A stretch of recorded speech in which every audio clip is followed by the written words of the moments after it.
Alors bonjour à tous, bienvenue sur dailyfx.fr, le Wall Street Insider, donc pour les statistiques américaines, statistiques macroéconomiques importantes. Le produit intérieur brut aux États-Unis, donc la première estimation du niveau de la croissance économique aux États-Unis, donc ça c'est très important, notamment parce que encore hier la Fed développe depuis quelques semaines une approche accommodante en lien avec ce ralentissement de la croissance économique qu'on a vu dans les indicateurs d'activité mensuels, sauf que là on a donc une vision globale sur l'ensemble du trimestre.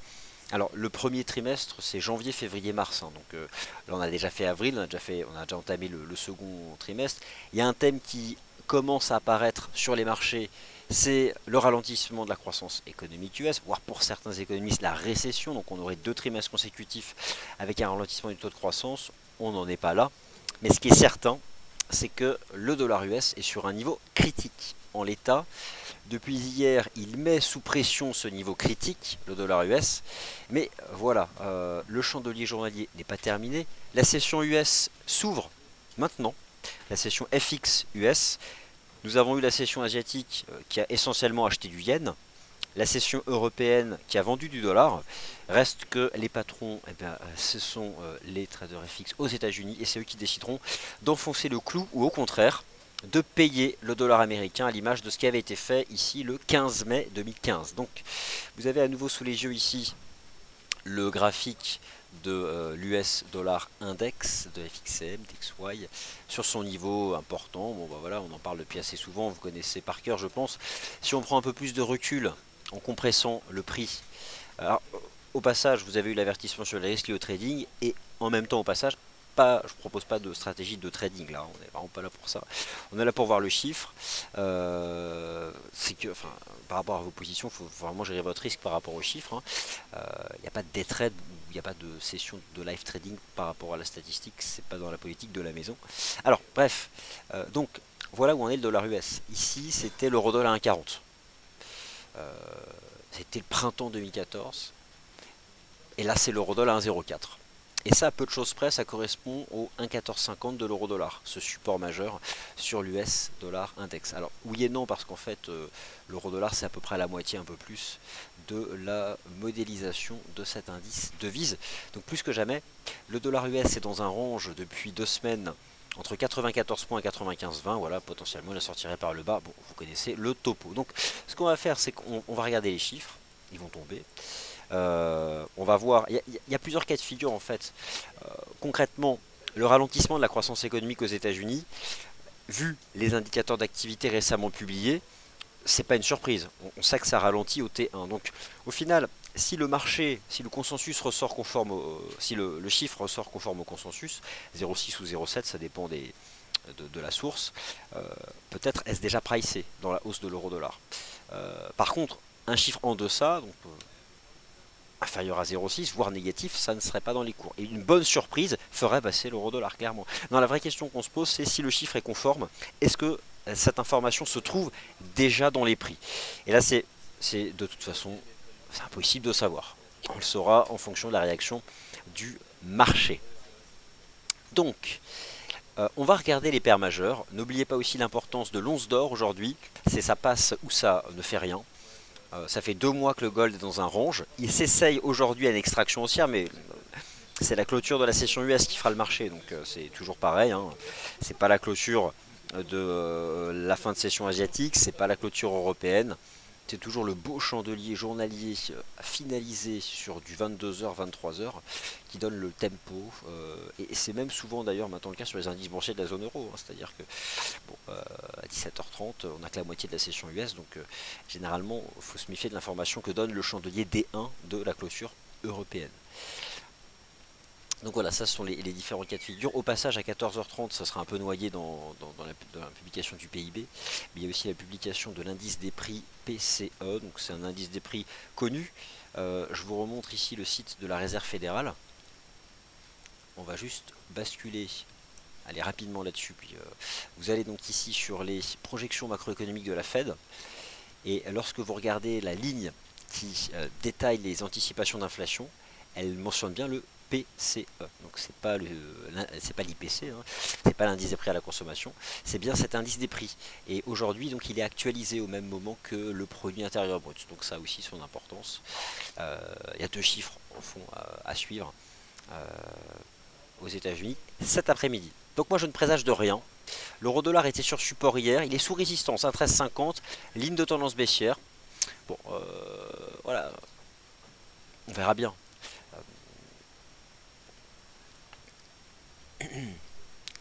Alors, visiteurs, les US n'ont pas ouvert. Non, non, quand je dis ouverture de la session US, je parle des sessions Forex. Vous savez, le marché des changes, c'est un marché de banque. Là, les banques ouvrent aux États-Unis. Donc voilà, on passe sur la session marché d'échange américaine, hein, d'Amérique du Nord.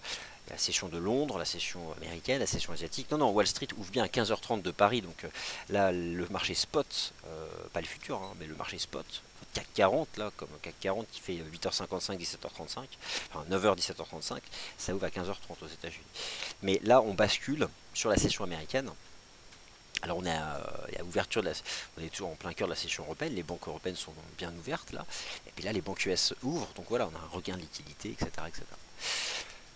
Donc, c'est ce qui va nous intéresser. Alors, la question que je me pose, c'est comment est-ce qu'on va...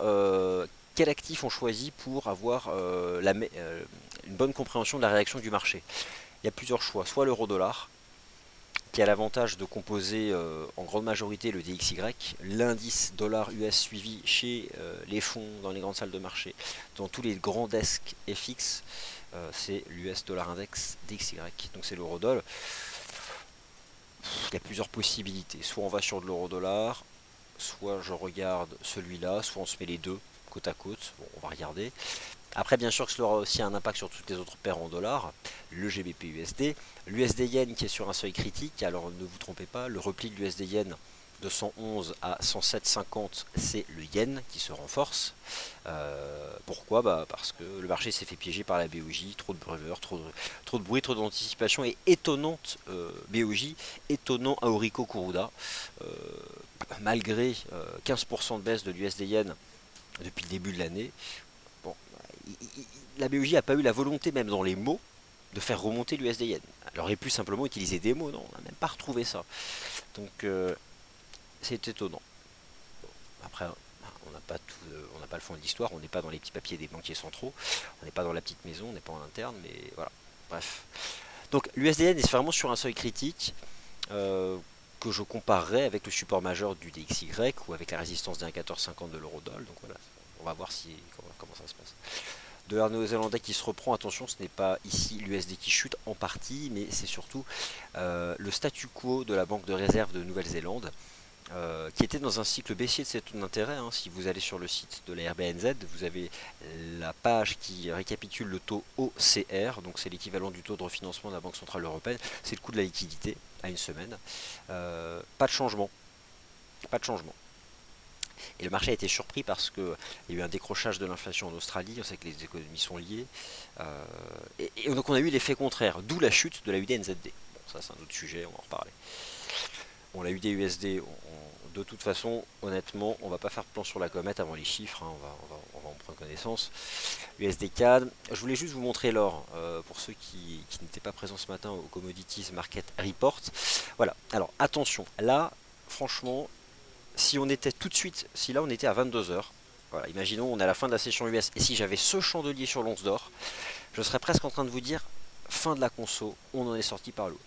Sauf que là, ce que vous avez sous les yeux, là, cette espèce de bougie bleue positive, peu importe la couleur, mais cette bougie positive sur le XAUSD en D1, c'est fictif. C'est pas du tout comment elle sera ce soir. Mais il y a quelque chose là, ce que fait l'once d'or me fait dire la chose suivante. Si le dollar baisse, lui s'envole. Attention à un bon chiffre qui referait monter le dollar. Vous aurez exactement le même piège haussier que le 21 avril. On va réintégrer le triangle, direct.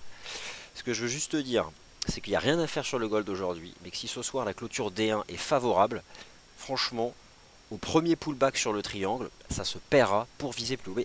Mais je ne dis rien du tout là, parce qu'on peut réintégrer la figure. Donc je veux juste me concentrer sur cet actif qui ne fait plus grand chose depuis 2 mois. Ça en devient usant, fatigant. Les moyennes mobiles sont à plat, le RSI est à plat.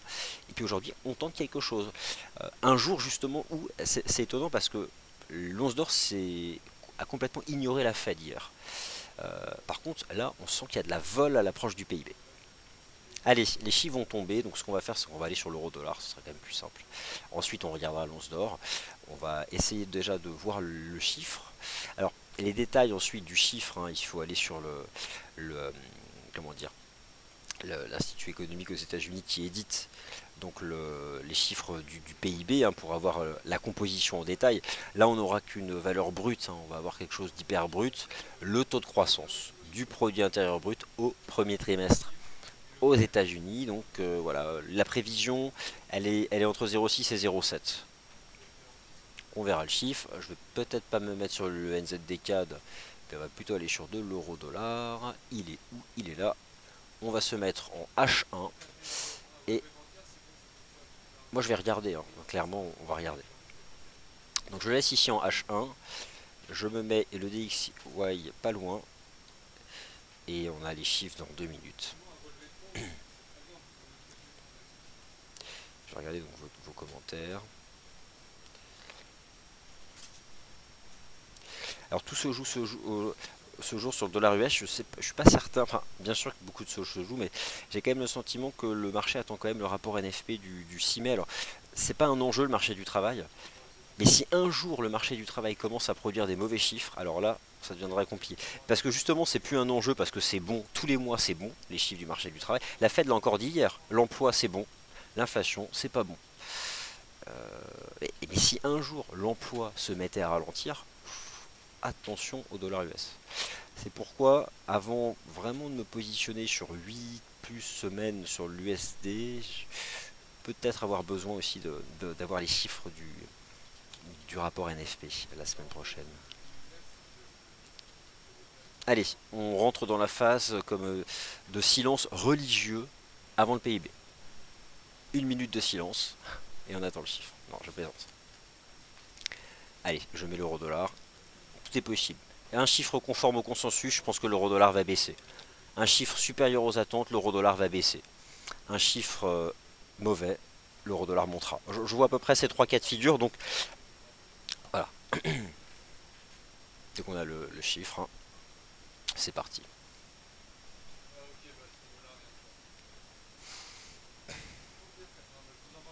Et quand on a le chiffre, ensuite on prend le temps de refaire un tour d'horizon de tous les actifs. Je vais regarder toutes les statistiques, hein. Il y a le PIB, le PCI, il y a plein de trucs. Et l'euro-dollar tend à monter. Ouais, non, il se passe pas grand chose là. 0,5, inférieur aux attentes. 0,5%. Alors, légèrement inférieur aux attentes. 0,5. Voilà. Donc un ralentissement de l'économie américaine plus prononcé que prévu. Bon, alors est-ce que c'est pricé? Je ne sais pas. On voit qu'il n'y a pas une vol, il y a presque pas de vol, mais bon, si l'euro-dollar chute, c'est que c'était pricé. C'est-à-dire que, alors par contre, indice des prix PCE supérieur aux attentes. Oh là, on a deux choses différentes. Donc, l'inflation dépasse les attentes. Le PIB est inférieur aux attentes.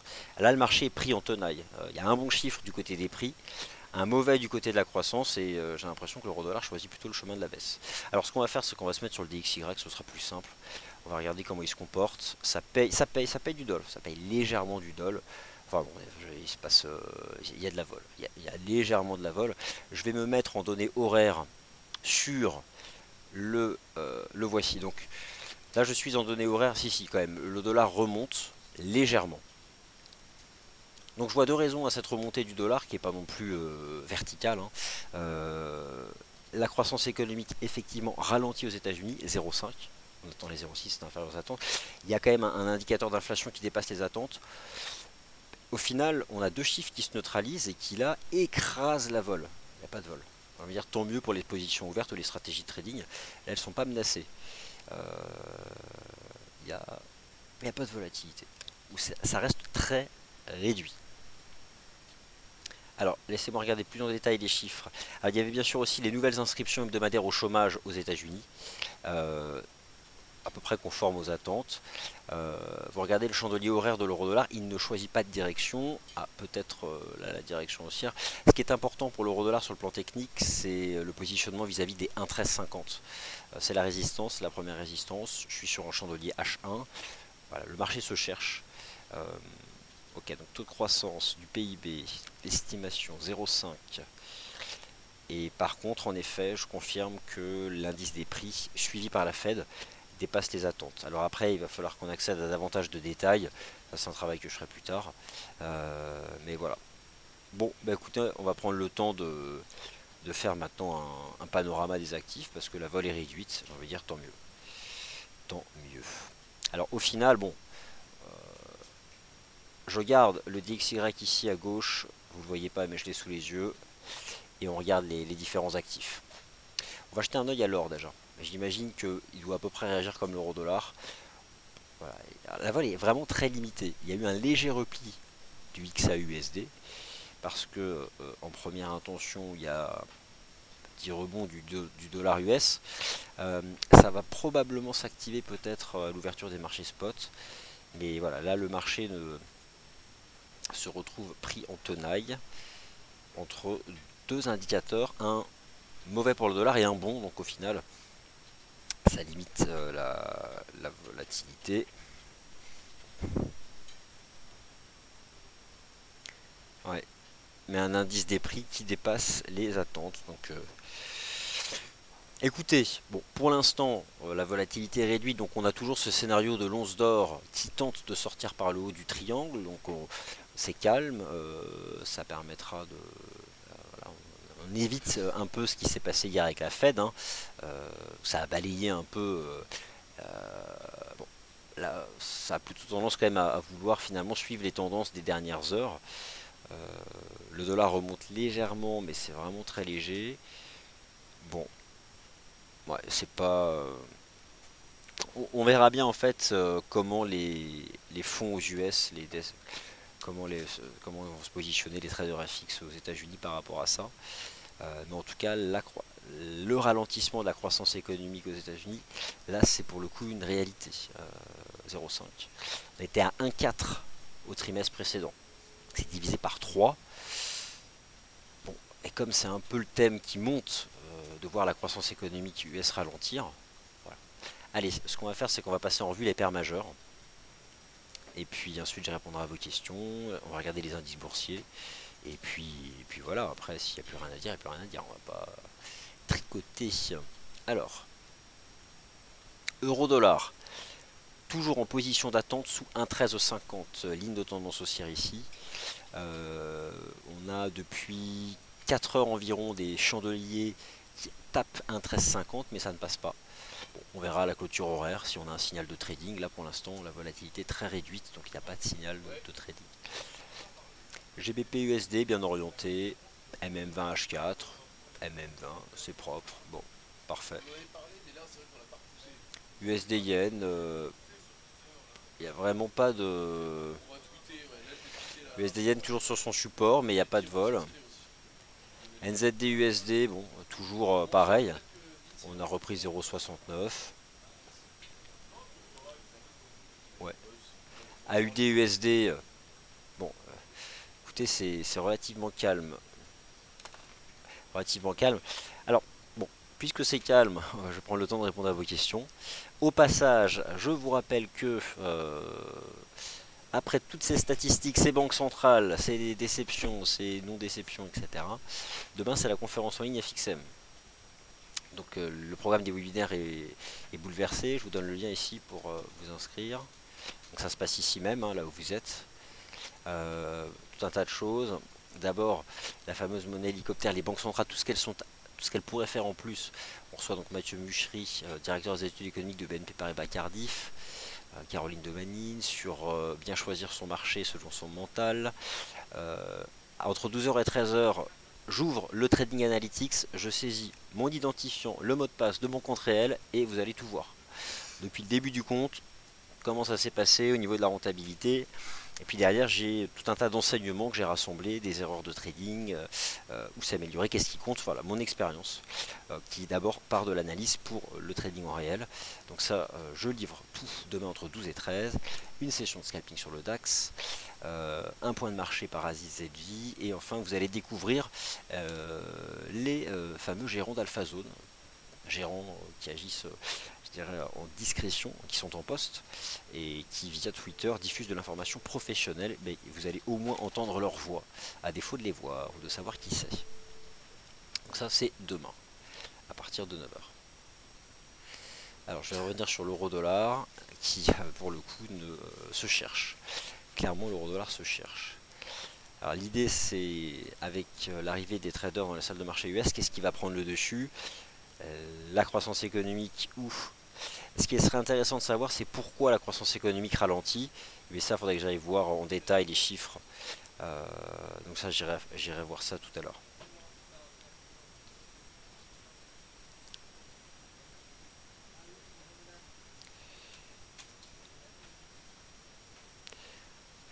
Alors, bon bah écoutez, en effet, hein, laissez respirer GBP USD. Bon bah écoutez, le GBP USD, on va aller passer en revue. Alors, je me suis à un moment posé la question parce que moi j'avais proposé hier, quand on était ici, d'utiliser le bas du canal H4. Alors typiquement, hein, dans les day trades que moi-même je suis susceptible de prendre, euh, celui-là, il était parfait, quoi. On remonte, c'est pas vraiment une divergence, mais ça ralentit. Juste un rappel, le câble a sous les pieds un beau 700 pips de reprise depuis début mars. Mais c'est vrai que j'ai une cible finale à 1,4668. Donc finalement, tant qu'on est dans ce canal H4, j'ai toujours ce scénario d'aller chercher le niveau. USD Yen au bord du gouffre, mais toujours sur le support. Honnêtement, je ne l'achète pas. 107,66, retour violent, la BOJ, la déception. Techniquement parlant, la grosse tête épaule entre 116 et 125. Moi, j'ai un objectif final à 105,80. Plus divergence baissière cachée. Donc tout ça, c'est dans le sens de la tendance, c'est fort. Il y a un risque de voir la cassure du support. L'eurodoll donc se cherche toujours sous un 13,50 sans direction. AUD-USD, après le choc de l'inflation australienne, je ne m'y expose pas, mais je vous invite à surveiller cette ligne de tendance que le marché ira bientôt tester. Le NZD-USD réintègre 0,69, mais bon, c'est hyper brouillonne cette paire de devises, c'est vraiment difficile. Les indices boursiers, on va aller voir ça.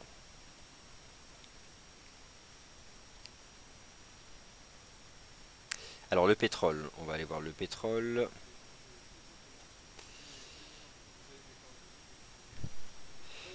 Ok, alors je retourne sur les matières premières, puisque je vois des questions sur le pétrole. Bon. En tout cas, ce qui est certain, c'est que le dollar US n'est pas fermement vendu, hein, c'est un fait. Il a même tendance, là, depuis quelques heures, à remonter. Donc il défend le support. Il défend le majeur.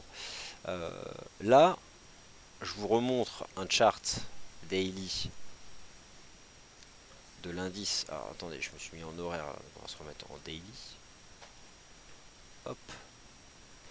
Il défend le niveau pour l'instant, 94. Ça va vraiment dépendre de... alors forcément, on est dans un cas de figure qui est tellement différent de celui du 15 mai, 15 octobre, que ça donne pas envie de payer, mais j'ai presque envie de dire que je pense qu'on sera fixé entre 15h30 et 16h lorsqu'on a vraiment les salles aux US qui vont se remplir sur la côte Est. Pétrole et NZD USD. Alors c'est parti. On va aller sur les matières premières. Non, réellement, je m'attendais à plus de volatilité du marché. Finalement, on en a vu beaucoup plus avec la réserve fédérale. Bon, bah écoutez, l'once d'or, c'est pareil, on va attendre le chandelier des Indes ce soir, donc on verra. Pétrole toujours très bien orienté. Bon, le fait que aussi la réserve fédérale repousse son cycle haussier des taux d'intérêt, ça l'alimente, plus la faiblesse du dollar US. Je vous rappelle le signal d'achat swing qu'a donné le pétrole le 20 avril en cassant 42. Vous avez à ce moment-là proposé de viser 46 puis 48. Nous y sommes presque à 46 dollars, nous sommes à 45-47. Bon, écoutez, pour l'instant, ça en prend le chemin. on a toujours sur le pétrole cette ligne de tendance haussière et des moyennes mobiles en soutien, notamment MM20, MM50. Ça me semble assez propre. Alors, bon, je vais maintenant repasser, on va passer en revue les indices boursiers. Alors le GR30 qui amorce une stabilisation sur 10 116. La seule des difficultés que moi je rencontre sur ces indices boursiers européens, c'est que je ne suis pas certain qu'ils aient fini de consolider. Toujours dans un petit canal de baisse de conso, on est passé sous les principales moyennes mobiles. Cassure de la 20, pullback, rejet, hop, cassure de la 50. Et je m'intéresse à un indicateur. J'ai fait le choix ce matin de retenir le RSI H4. Pourquoi? Parce que c'est le RSI H4 qui début avril a donné le point de départ précurseur de la phase d'avancée que nous connaissons depuis 3 semaines. Cela est valable sur l'Eurostoxx 50 ici et le DAX.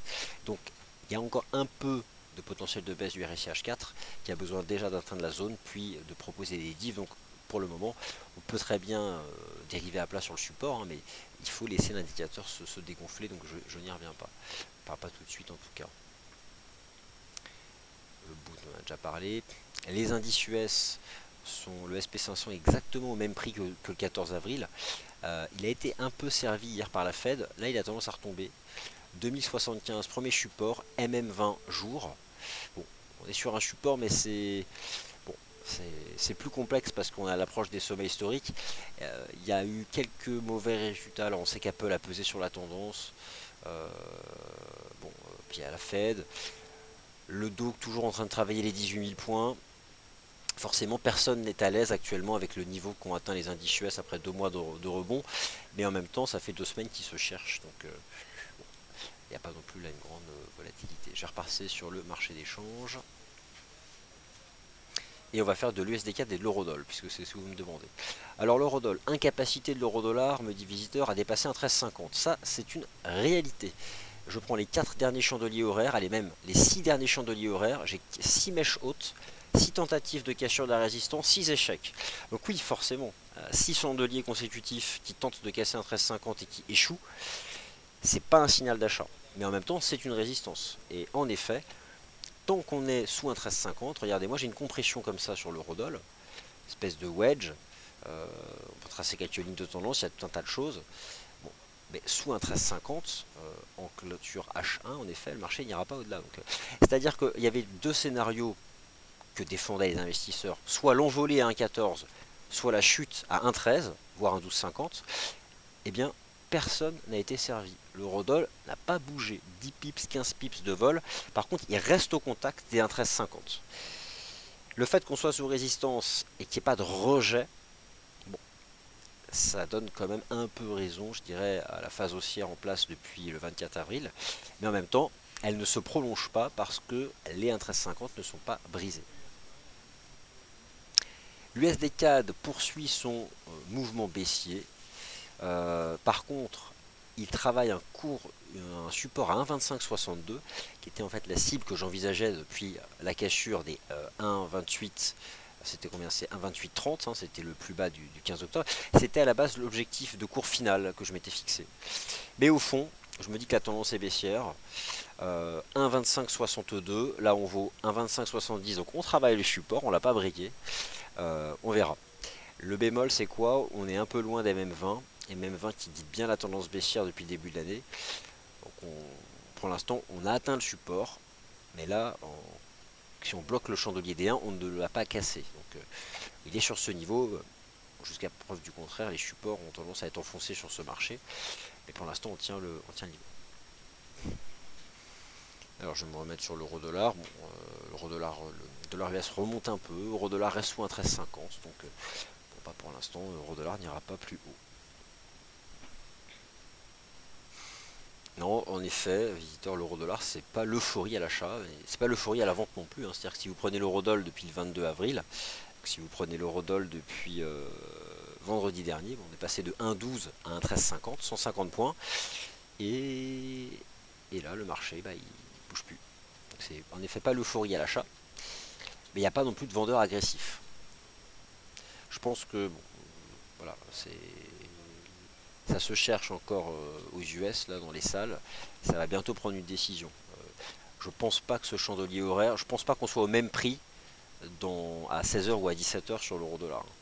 Le marché va faire un choix là, donc il est 14h46, le marché spot il ouvre dans 45 minutes, le marché va faire un choix. Là il l'a pas fait.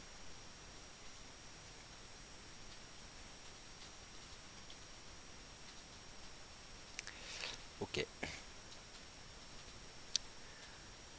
Bon, bah écoutez, je vois pas davantage de questions, ça fait 30 minutes, donc bah écoutez, on va s'arrêter là, hein.